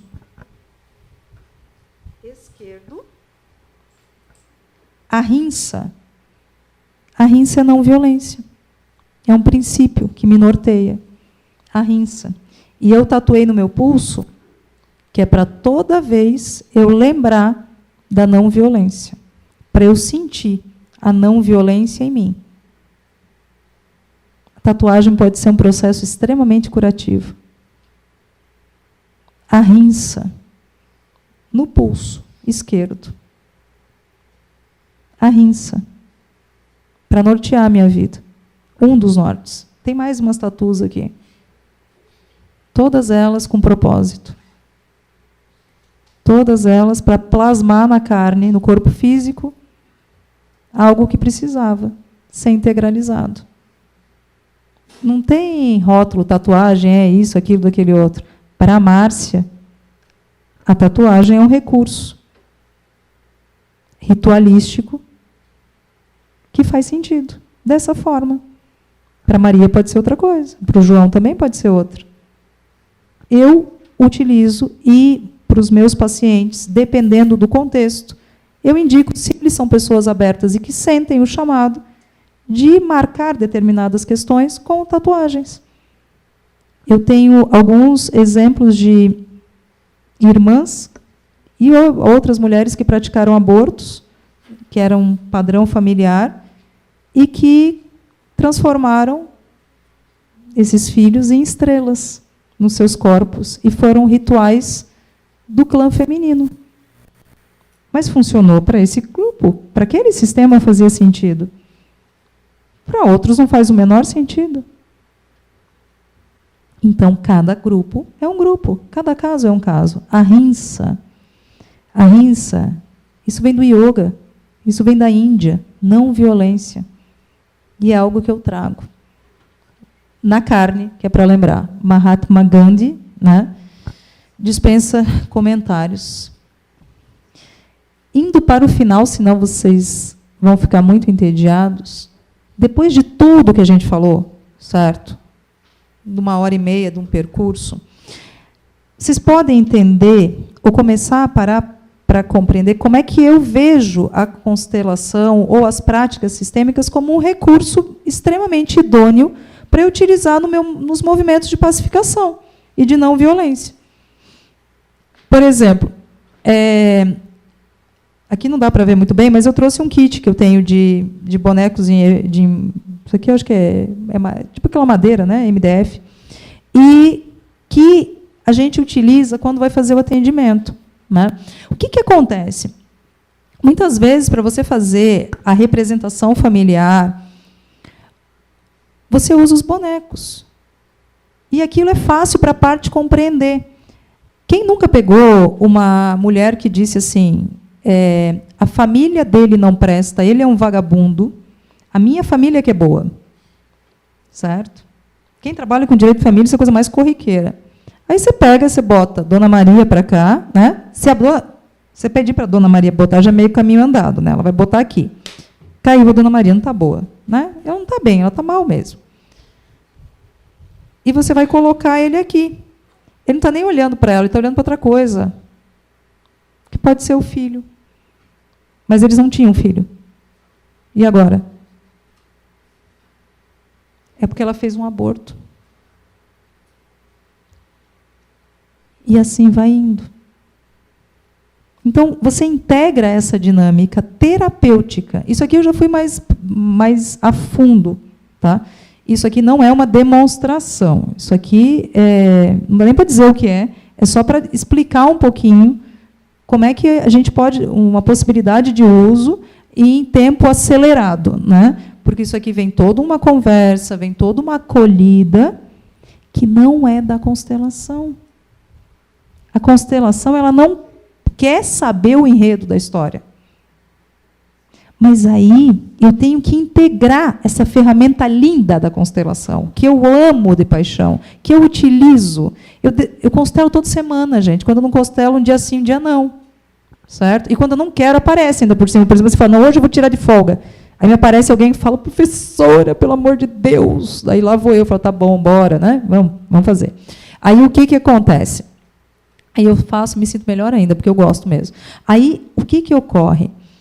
A constelação, a rigor, eu não vou saber o histórico da questão. Né? Por quê? Porque não interessa o que está na superfície, eu quero saber o que está no núcleo.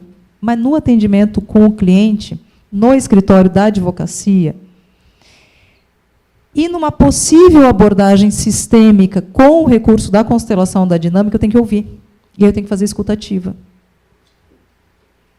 Bom, espera aí. E agora? Mas eu fiz a formação e disseram que não era para eu ouvir, que era uma frase apenas, né, dependendo do formador. E agora? O que eu faço? Eu tenho que integrar uma realidade. Por quê? Porque é uma técnica que está entrando no atendimento. Isso a gente está falando do advogado que quer usar isso como uma ferramenta. Ah, não. Eu quero fazer um outro modelo, como eu conheço.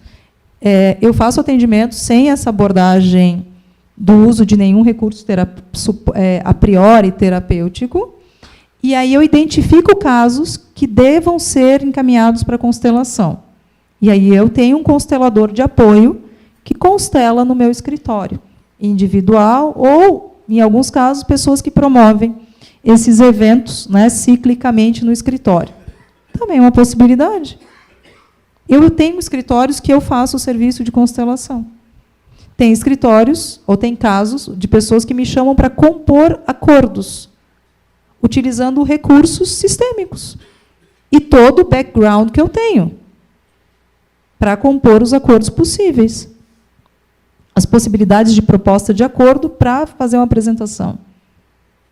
Na área empresarial, na área de família, em várias áreas. Não é algo restritivo. Direito do trabalho, fantástico. Trabalhista, isso aqui é rico para trabalhista, que é uma coisa de louco, gente. Né? É maravilhoso. É muito recurso que a gente tem. E, como eu falei, tem advogados que são consteladores mesmo. E que eles constelam naturalmente durante o atendimento. Ou outros preferem separar o momento da constelação e desmembrar. Cada caso é um caso. O que é o exercício sistêmico da advocacia nesse padrão? É algo que está sendo construído. Se vocês chamarem Eunice Chiliek aqui, vocês vão encontrar um perfil. Se vocês chamarem, eu não conheço os advogados sistêmicos daqui, por isso que eu vou citar alguns que eu conheço. Né? Se vocês chamarem a Ana Carolina Carpes Madaleno, no Rio Grande do Sul, ela é uma advogada que constela. Está tudo certo. Se você chamar a Maria Fernanda Bugelmin, que é uma das autoras do livro, ela não constela, ela chama a Márcia, no escritório dela. Né? Então, cada caso é um caso. E eu sou uma pessoa que media e compõe acordo utilizando esse tipo de ferramenta. Está tudo certo também. Está tranquilo. E a gente faz esse tipo de dinâmica no viés empresarial, por exemplo, atuei na composição dos patrocinadores de um evento, porque eles queriam um determinado patrocinador por causa de uma energia, de um recurso que ia ter. Qual era o movimento? Apareceu. Está tudo certo. Tem muito uso. Mas lembra, não é? Assim, eu sempre cuido assim, não me chama para querer saber se tu vai ganhar ou não vai ganhar o processo. Porque não é isso. Certo? A gente pode ver a viabilidade de algumas questões, a gente pode analisar. Essa é uma situação. Mas daí você já está agindo com intenção. Então, eu estou fazendo essa conversa com vocês para que a gente tente construir até onde vai o quê? Nesse contexto. Porque é muito difícil. Como é que eu vou agir sem intenção? Se eu sou advogado e tenho interesse na causa, como é que eu vou constelar?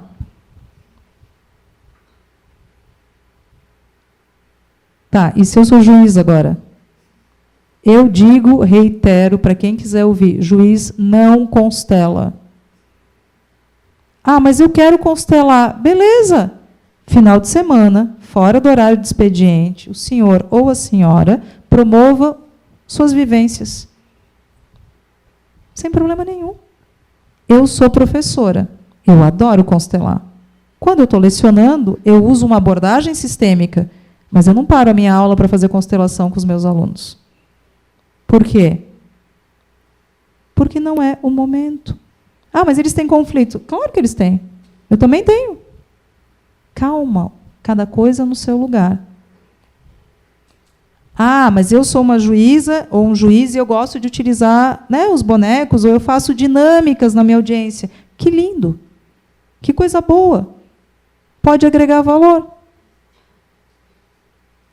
Nós temos que construir os limites. Ah, mas precisa ter limites? Sim, é um Estado, tem uma Constituição, né? Tem Constituição, tem Código de Ética. Né? Ah, vamos subverter a Constituição, então, e criar uma Constituição sistêmica. Aí me dá tédio, muito tédio. Né? Vamos criar um legislativo sistêmico. Me preocupa a falta de conhecimento jurídico. Calma, eu já falei que o direito é naturalmente sistêmico. Então, assim, você não precisa construir um judiciário sistêmico, você não precisa construir um novo direito. Exato, muito menos excluir o que já existe. Até porque, para quem gosta de estudar direito, você vai encontrar várias prescrições normativas que supostamente estão em consonância com as 3 meta-normas, que seriam as normas heideggerianas. Só que sem um movimento de aquiescência democrática, da implementação das 3 ordens do amor como ordens superiores ao texto constitucional, fica difícil. Não é esse o clamor da sociedade nacional. Então, esse é um cuidado que a gente tem que ter. Muita calma nessa hora, para que a gente não jogue tudo fora. Esse discurso crítico, construtivo, que eu tenho a coragem de fazer, é porque eu amo tudo isso. Não é McDonald's, mas eu amo muito tudo isso. E eu penso que pode ser utilizado de uma forma muito boa, muito construtiva, mas que não dá para meter os pés pelas mãos, não dá para querer criar uma coisa que não existe, que não tem necessidade. Porque senão se perde no ego. No ego. Não precisa criar um novo direito, gente, pelo amor de Deus. O direito está o tempo inteiro em transformação. O Código de Processo Penal está sendo transformado agora. Né? Que coisa linda. Com uma abordagem sistêmica. Claro, naturalmente sistêmico. Inclusive, ele sofre influência dos sistemas internacionais. Por quê? Porque tem previsão que vem da ONU. Resolução da ONU que interfere o tempo inteiro na nossa legislação. Um sistema internacional do qual nós aderimos, que faz um vai e vem de teia. Né? Isso é sistêmico, gente. Pelo amor de Deus. Né? Vamos ler, vamos estudar, vamos para a academia um pouquinho, vamos entender a ciência jurídica, e aí tudo faz sentido. E fica mais fácil. Porque eu não estou descobrindo a roda, né? Eu simplesmente estou colocando uma técnica fantástica para transformar conflito. Que coisa boa. E eu acho que o mundo inteiro vai ter interesse nisso, se bem conduzido. Eu espero. Tá. O que eu uso também? Tá? Eu comecei, cada um vai encontrar a sua forma de atendimento. Como eu falei para vocês, eu também tenho esse viés de inovação. Então, eu gosto muito de gamificar, criar games. Né? E eu trabalho com criação de games cooperativos, ensino à distância desde 2000 também. Eu faço bastante coisa desde cedo. Assim, eu tenho 40, vou fazer 41 agora, e desde os 19 eu já estava metida no ensino, porque é uma coisa que está no meu sistema familiar. Eu sou a 3ª geração de professora universitária. Né? Então, eu estou no meu meio, então estou bem tranquila ali.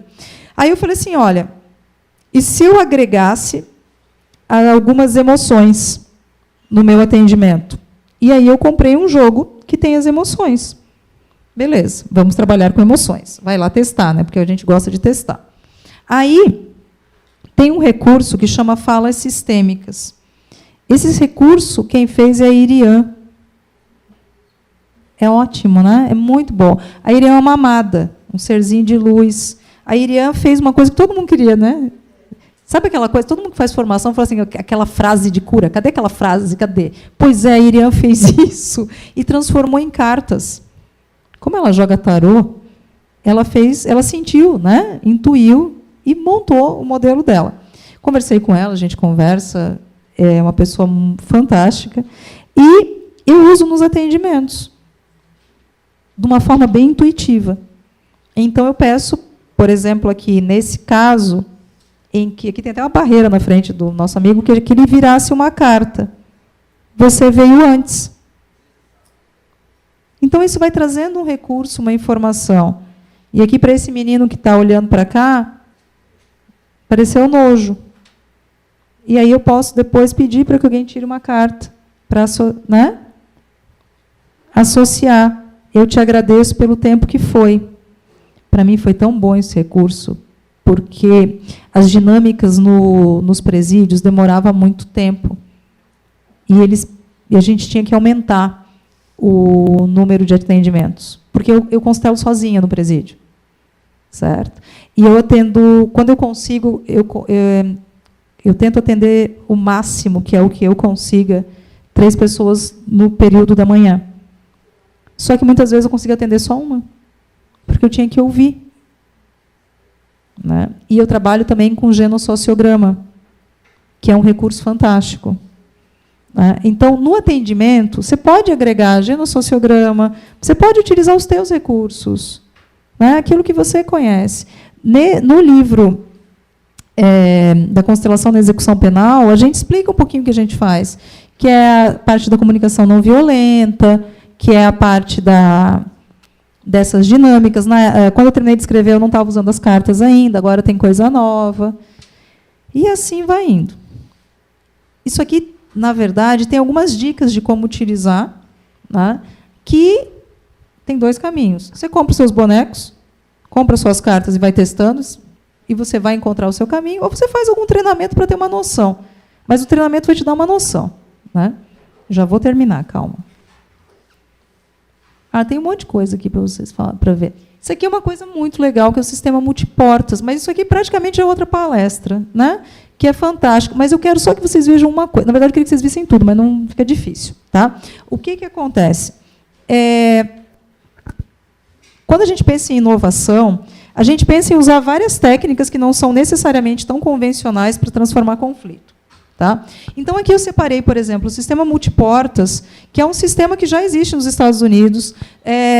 Tem algumas cortes na Nigéria que também usam. É bem difundido em vários lugares do mundo, mas a base é Nova York, começou, né, o sistema multiportas, que, na verdade, ele vem com esse nome multiportas, porque teve quando o criador do Multidor Courthouse criou esse modelo, ele apresentou para a OAB, que é para a American Bar, e mais um grupo. Só que o nome não era Multidor, era Comprehensive Courthouse System. Tá? Era um sistema de corte compreensiva e acolhedora. Mas daí fala, isso não vai dar certo, né, com esse nome, está muito bonitinho. Bota multiportas também. Bota multiportas, que é mais fácil. E aí é bem isso, são várias portas que você vai escolher. Multimediação, modelos híbridos, que a gente raramente utiliza aqui no Brasil. Olha quanto recurso que a gente tem. Ombudsman, que é fantástico para a questão empresarial. Constelações, que aí a Márcia fala assim, beleza, tem um espação aqui, ó, vamos colocar, aqui fica bom. Práticas sistêmicas utilizadas. Práticas sistêmicas colaborativas, porque aí eu tenho que integrar isso na composição do acordo. Entenda, uma coisa é você fazer uma constelação e deixar rolar.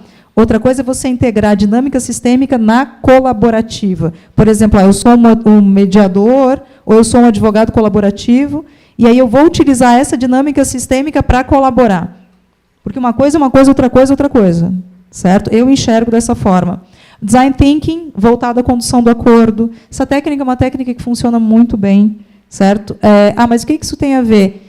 É lúdico, você desenha, você faz conexão, você sai desse padrão tão mental, você trabalha com imagens. Eu trabalho com isso na graduação com os meus alunos. Na graduação, eles falam assim, professor, ontem eles apresentaram o trabalho. Professor, assim, olha, Para escrever esse artigo aqui, esse trabalho, que foram 15 páginas, foi muito mais fácil do que fazer esse visual thinking, que é um recurso dentro do design thinking. A senhora me pediu para botar uma organização internacional inteira, representada por imagem, era uma lâmina só, e ainda tinha que fazer sentido. A senhora tem ideia do trabalho que isso deu? Isso deu muito mais trabalho do que fazer 15 páginas. Eu falei, claro que eu sei que deu, mas, né, você vai ver o quanto isso vai contribuir. Eles brigam, eles reclamam, mas eles falam assim, é verdade, professor, a gente já fez o segundo, agora eu estou começando a entender. Só que o semestre está acabando. Né? Então, essa modelagem visual e tátil, ela é muito importante. Certo? Então, são recursos que a gente pode estar utilizando.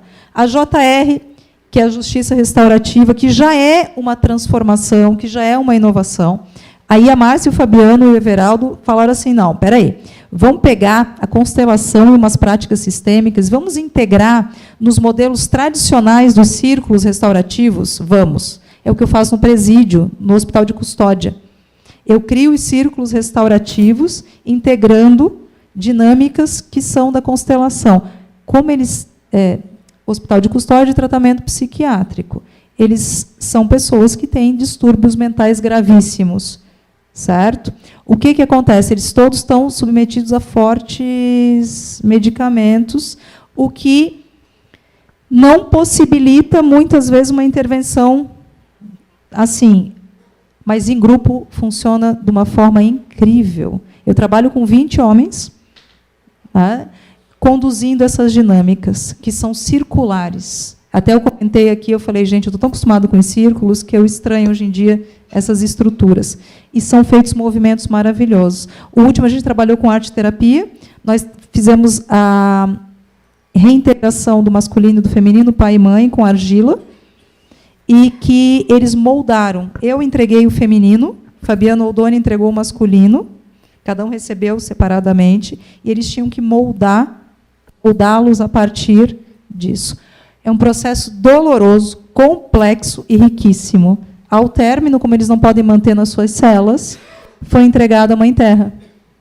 E, depois disso, teve uma chuva fantástica, um vendaval, eu tenho as imagens, a coisa mais linda, de como isso foi entregue e como isso foi trabalhado. Foi um movimento muito bonito que foi feito nessa última intervenção. Entre outras questões que a gente trabalha. O nome disso é criatividade, isso é inovação. Essa é a justiça restaurativa sistêmica. Eu pego um círculo, que é o padrão, eu trabalho um conteúdo de escutativa e outros componentes da justiça restaurativa e agrego. Tá, mas na parte da constelação, ninguém falou que era para fazer com argila. Tá, mas no xamanismo, que é uma das minhas origens e as minhas raízes, eu trabalho com argila. Estou trabalhando com elemento terra. Está tudo certo. Cada um integra da sua forma. E eu honro a minha ancestralidade. E eu honro as minhas raízes, porque eu tenho força. Gamificação cooperativa. Eu fiz uma pesquisa outro dia desse e eu descobri que a maioria dos games são sanguinários. E quando a gente pensa em game cooperativo, quer dizer, vai todo mundo poder se reunir para matar alguém. Certo? Eu tenho uma palestra pronta sobre isso. Eu falei, Jesus, vamos lá, o que a gente faz agora? Vamos criar game cooperativo. Aí eu vou participar agora de um hackathon, que é uma maratona de hackers, no qual eu vou montar 2 equipes para que as minhas equipes criem games cooperativos. E é mais um outro recurso cooperativo. É muito legal isso também, eu adoro essas coisas. Aqui tem a base legal, toda essa informação jurídica. Isso aqui é para vocês verem um atendimento que é feito na Casa do Albergado. Ali não é um ofurô, é uma caixa d'água revestida. Eu tenho a honra de poder facilitar constelações na Casa do Albergado, que é um lugar humanizado, e que tem o Hernani, que é o diretor da unidade, e a Damaris, que são pessoas de uma sensibilidade única. E eu constelo no gazebo, que é esse local, certo? Um lugar humanizado. Quais são os requisitos que eu me pus e que eu senti? Voluntariedade, ausência de algemas, ausência de qualquer supervisão. O meu paciente está sem algemas. sem nada. Eu cumprimento ele como eu cumprimento qualquer pessoa que eu vou conhecer, que eu vou constelar. Porque como é que eu vou querer estabelecer sintonia com alguém algemado? É um ato de amor e de doação. Quando é possível, e todas as vezes foram possíveis, mesmo em momentos que desencadeou uma raiva muito grande, e muitas situações quase agressão. Mas aí ou eu acredito naquilo que eu estou fazendo, ou eu não acredito. E eu acredito. E eu sei que eu não estou sozinha. E eu sei de onde vem minha força. Então, eu continuo constelando sozinha, na casa do albergado, no gazebo. Tem pessoas que ficam nos arredores, mas não junto. Ninguém ouve o que acontece. Já vou terminar. Só para vocês verem, então, aqui são... Isso aqui é uma constelação real, realizada ali. Né? A dinâmica, como é que é trabalhar. Esse aqui é o final dela, depois da condução. Isso é um atendimento de mais ou menos 1 hora, que concluiu dessa maneira. E aí a gente faz menção a Maria Montessori, e já é o penúltimo slide. As pessoas educam para a competição, e esse é o princípio de qualquer guerra. Quando educarmos para cooperarmos e sermos solidários uns com os outros, nesse dia estaremos a educar para a paz. Então, outro lugar que eu me sinto muito bem é na academia, educando para a cooperação e educando para a paz. Isso aqui é uma sala de aula da graduação, certo? No qual eles tiveram uma dinâmica de círculo restaurativo. Nessa dinâmica de círculo restaurativo, vocês vão ver as cartas, que são as cartas que estão aqui. Aqui vocês percebem que cada um deles tem bonecos, ou seja, nós fizemos dinâmicas também sistêmicas e as falas. E nós fizemos uma série de dinâmicas variadas aqui que não estão presentes. Mas para vocês terem ideia do que já está sendo feito. E aí eu termino a minha fala com uma frase do Lindolf Bell, que é um poeta da minha cidade, que é menor que meu sonho não posso ser. E agradeço a paciência de vocês de estarem aqui me ouvindo. Gratidão.